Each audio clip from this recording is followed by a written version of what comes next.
My dear students, पिछली video में हम लोगों ने 4.2 का क्वेश्चन नंबर 1 डिस्कस किया था और क्वेश्चन नंबर 2 हमारा दे रखा है कि उदाहरण में दी गई समस्याओं को हल कीजिए। तो उदाहरण नंबर जो 1 दे रखा है वो आप बुक से पढ़ लेंगे। तो आज हम क्वेश्चन नंबर 2 के बारे में डिस्कस करते हैं जो दे रखा है। क्वेश्चन नंबर 2 बेटा देखिए दिया है कि ऐसी दो संख्याएँ ज्ञात कीजिए जिनका योग 27 और गुणनफल 182 हो। तो देखिए सबसे पहले बात मानते हैं, जब दोनों का योग 27 है तो एक को हम यदि x मान भी लेंगे तो दूसरी संख्या हमारी 27 माइनस x हो जाएगी, क्योंकि दोनों का योग कितना है 27 है। जब एक x है दूसरी 27 में से x घटा देंगे मिल जाएगी हमको। तो सीधी सी बात मानते हैं। तो देखिए यहां लिखेंगे माना पहली संख्या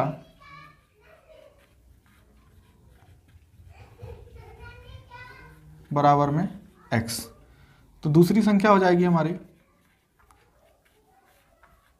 तो दूसरी संख्या बराबर में 27 माइनस x। ठीक है, अब उसने हमसे कहा इनका गुणनफल कितना है 182 है। तो अब पहली संख्या का और दूसरी संख्या का मल्टीप्लाई करते हैं तो 182 आएगा। ठीक है, तो लिखते हैं अकॉर्डिंग टू क्वेश्चन, प्रश्न के अनुसार, तो ये हो जाएगा x इंटू में 27 माइनस x इक्वल टू 182।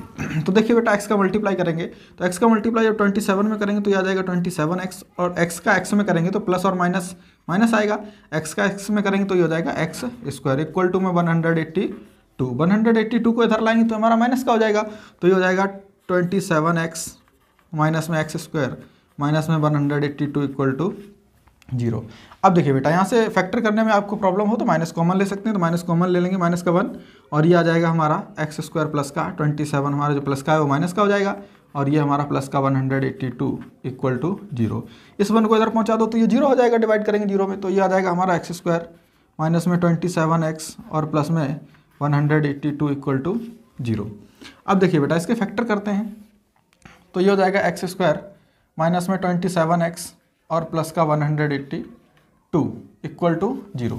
तो देखिए अब 27 को ऐसे दो पार्ट्स में डिवाइड कीजिए कि मल्टीप्लाई करने पे हमारा प्लस का 182 आ जाए और ऐड करने पर हमारा 27, ऐड या सब्ट्रैक्ट करने पे। तो देखिए बेटा तो 13 और 14 होगा, 13 और 14 को हम यदि मल्टीप्लाई करेंगे तो हमारा 182 आएगा प्लस का, और यदि उनको ऐड करेंगे, दोनों माइनस के रखें क्योंकि दोनों प्लस का आ रहा है 182, तो जब दोनों माइनस के रखेंगे तभी ऐड होंगे आपस में। ठीक है, तो माइनस और माइनस प्लस होता है, तो इसको लिख सकते हैं हम लोग x स्क्वायर माइनस में 13x माइनस 14x और प्लस का 182 इक्वल टू 0। तो देखिए 13 और 14 को ऐड करिए तो माइनस का 27 होता है, और इन दोनों का यदि मल्टीप्लाई करेंगे तो माइनस माइनस प्लस, और 13 का 14 में मल्टीप्लाई करेंगे तो आता है 182। अब देखिए पेयर बना लेते हैं दो का, तो यहाँ से x कॉमन लेंगे तो ये x माइनस 13 बचेगा, और यहाँ से माइनस का 14 कॉमन ले लेंगे तो ये बचेगा हमारा x माइनस 13 इक्वल टू 0।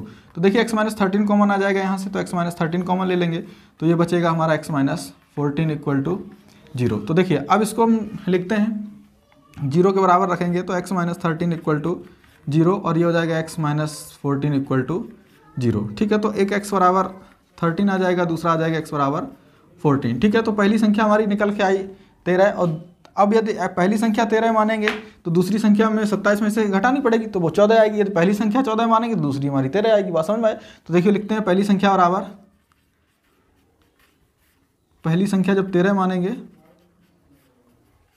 तो दूसरी संख्या हमारी बेटा निकालनी पड़ेगी। दूसरी संख्या हमने क्या मानी थी?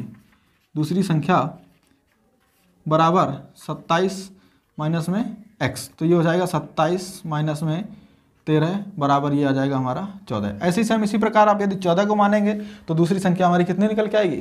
13। ठीक है, आगे हम लोग, तो देखिए क्वेश्चन नंबर 4 दे रखा है बेटा। क्वेश्चन नंबर 4 दे रखा है दो क्रमागत धनात्मक पूर्णांक ज्ञात कीजिए जिनके वर्गों का योग 365 हो। तो देखिए क्रमागत का मतलब होता है क्रम से, जैसे पहला 1, दूसरा 2, 3, 4 ऐसे क्रम से एक तरफ से चलता रहे। ठीक है, तो अब हम मानते हैं सबसे पहले धन पूर्णांक उसने पूछा, तो लिखेंगे माना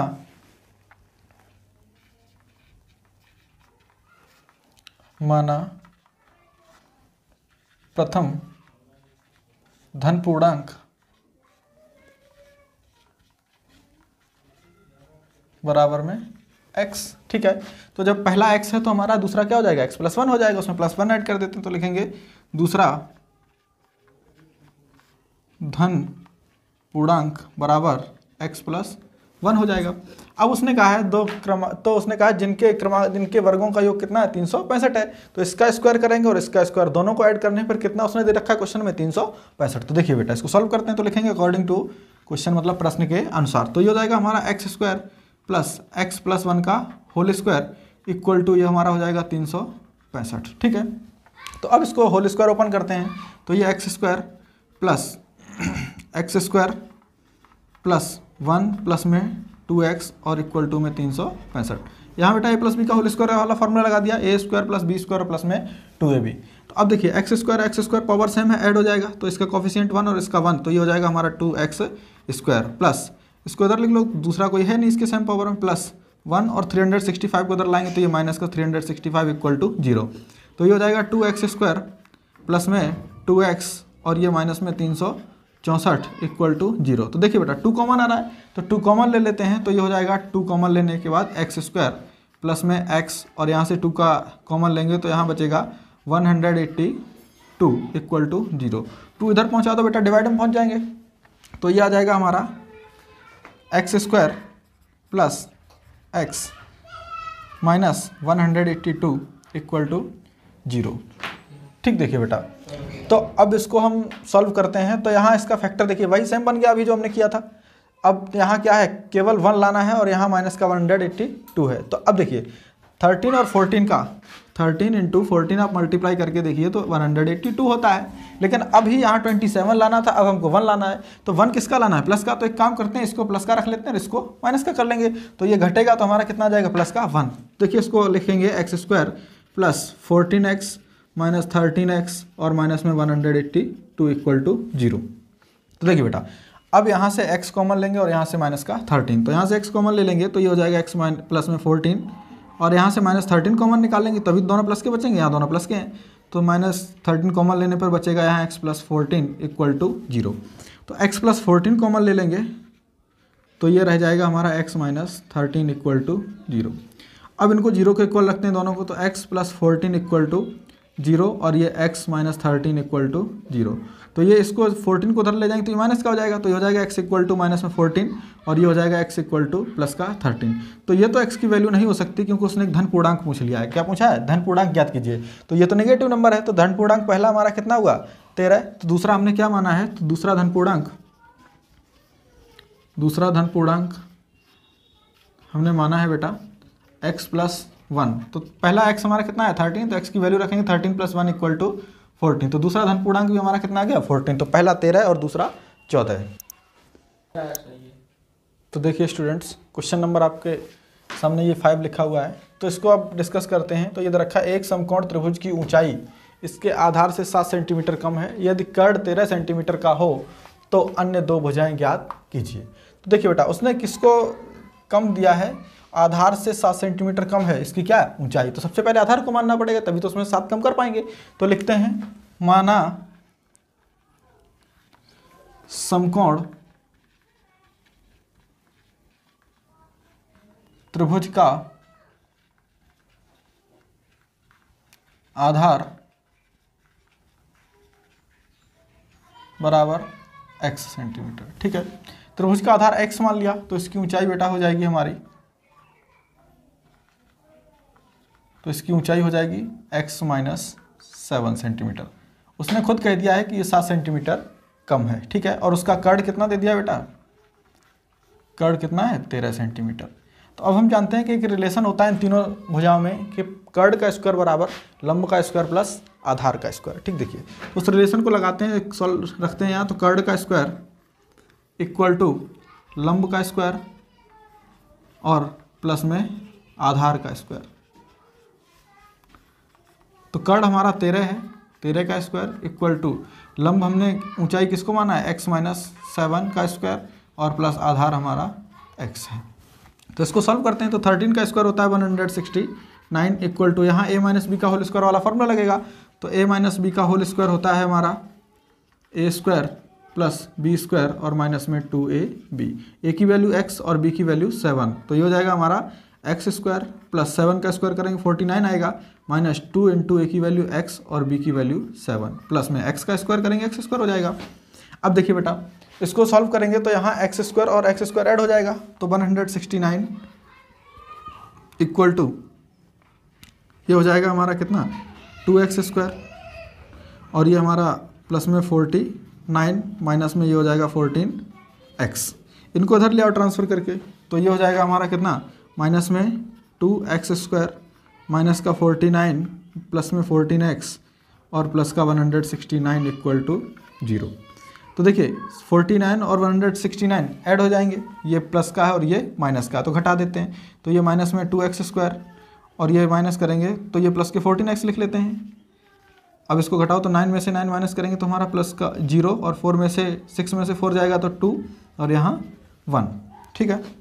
तो ये आ जाएगा हमारा कितना 120 इक्वल टू में 0। अब देखिए बेटा यहाँ से 2 कॉमन आ रहा है, तो यहाँ से जब 2 कॉमन आ रहा है तो 2 कॉमन ले लेते हैं, तो माइनस का 2 कॉमन ले लेते हैं, तो ये बचेगा हमारा एक्स स्क्वायर प्लस का माइनस का 7x और माइनस में हमारा 60 इक्वल टू 0।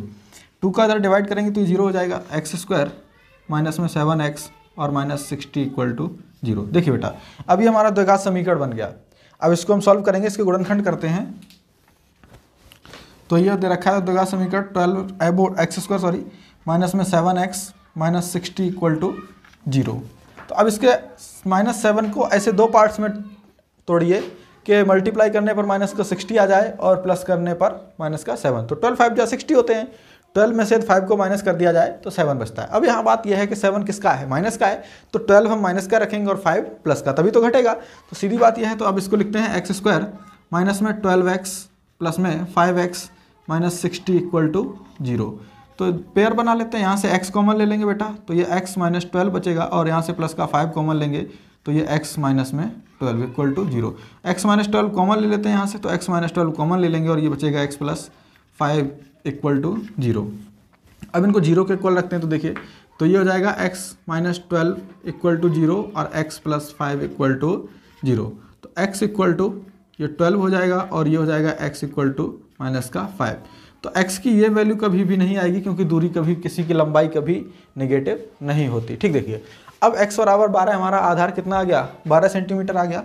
अब लिखेंगे आधार बराबर 12 सेंटीमीटर।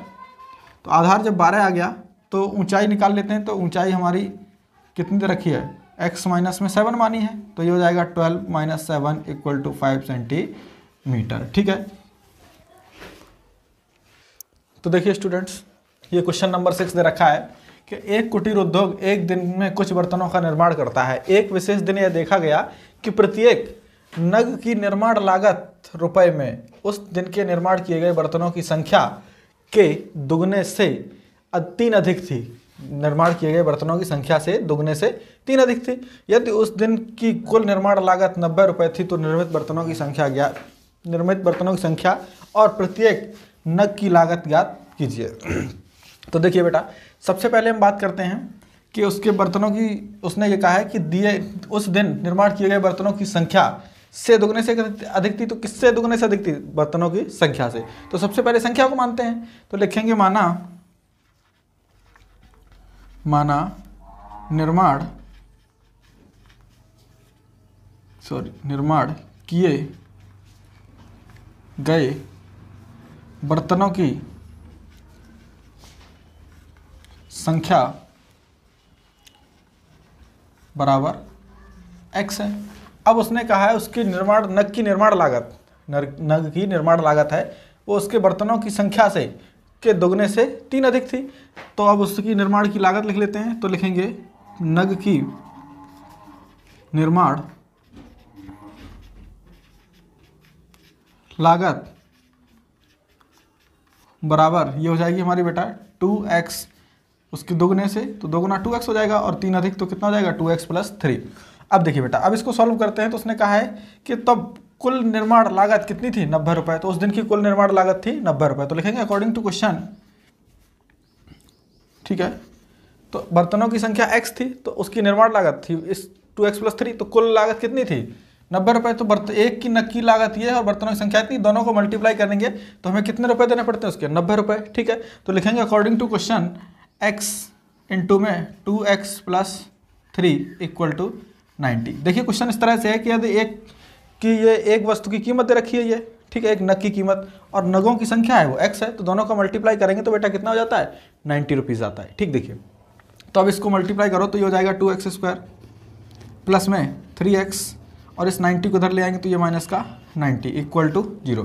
देखिए बेटा बताया था कि हम जब भी ये द्विघात समीकरण बन गया, द्विघात समीकरण का गुणनखंड करते हैं तो a और c का मल्टीप्लाई कर लेते हैं, तो 90 और 2 का मल्टीप्लाई करेंगे तो ये आता है माइनस का 180।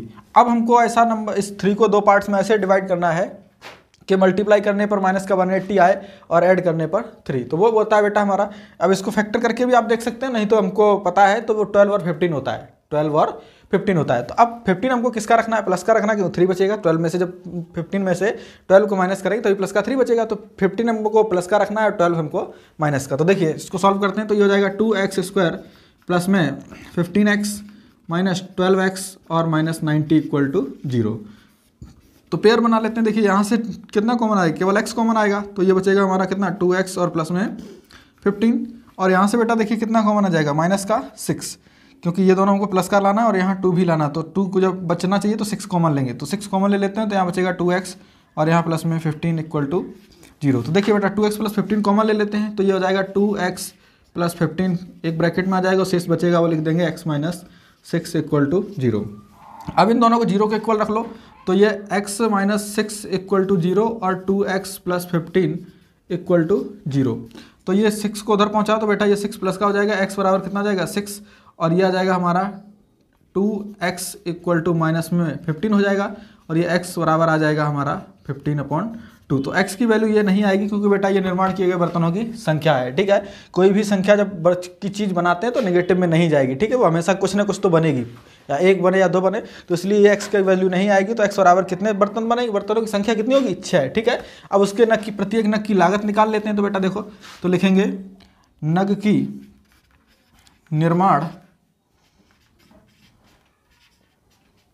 लागत क्या मानी बेटा हमने 2x प्लस 3। ठीक है, तो x की वैल्यू हमारी कितनी निकल के आई है 6 है, तो 6 रखते हैं, तो हो जाएगा 2 × 2 में 6 और प्लस में 3, तो 6 2 या 12 और प्लस 3 तो कितना आ जाएगा 15। तो जो कीमत है वो किस में थी, रुपए में, तो उसके एक नग की जो कीमत है वो 15 रुपये थी, और जो नग बनाए थे उसने कितने बनाए थे एक दिन में 6। ठीक है,